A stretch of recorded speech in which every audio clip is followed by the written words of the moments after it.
United Nations is warning of an impending global education crisis that could see as many as 400 million girls unemployed by 2030. In Africa, a large proportion of children who can't afford school are in Nigeria.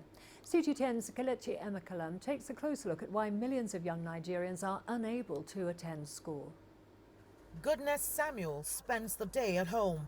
All she does is perform some domestic chores, from sweeping the compound to helping her sister fry potato chips to eke a living. Goodness wants to be a surgeon in future, but that seems to be a long shot for now. She hasn't been to school for 3 years. The 10-year-old dropped out of primary 3 because her family couldn't afford school fees. From this little potato frying business, they make just enough to feed themselves. One of the factors hindering her going back to school is because I'm a single parent and I don't have a husband to help me with some of these responsibilities. But I'm still struggling to see that she goes back to school because I'm worried for the fact that her friends are in school and she's at home during school hours. The UN says there are 8 million children like Goodness in Nigeria alone. 60% of them are girls. A significant number of them are out of school due to extreme poverty and insurgency that has made education a prime target. The most affected part of Nigeria being the northeast, where 9-year-old Boko Haram insurgency has blighted the future of millions of school-going children. Boko Haram loosely translates, formal education is forbidden.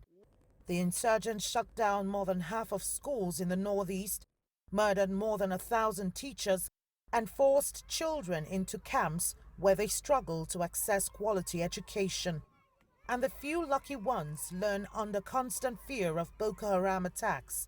There are millions of young girls like Goodness who should be in school, but they're stuck at home doing house chores.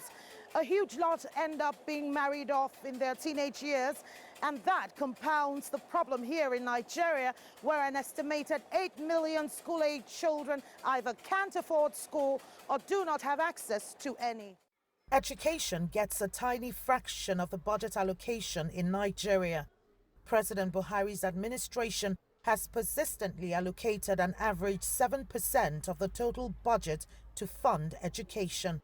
That's 13% lower than recommended by UNESCO. Government must stop playing politics with education.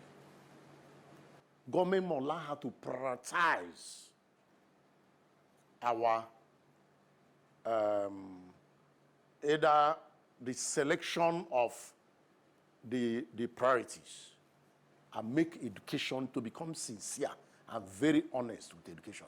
And even when they bring out the budget, which does not meet the 26% of UNO, the little one they bring out, let it not end in the lion's belly.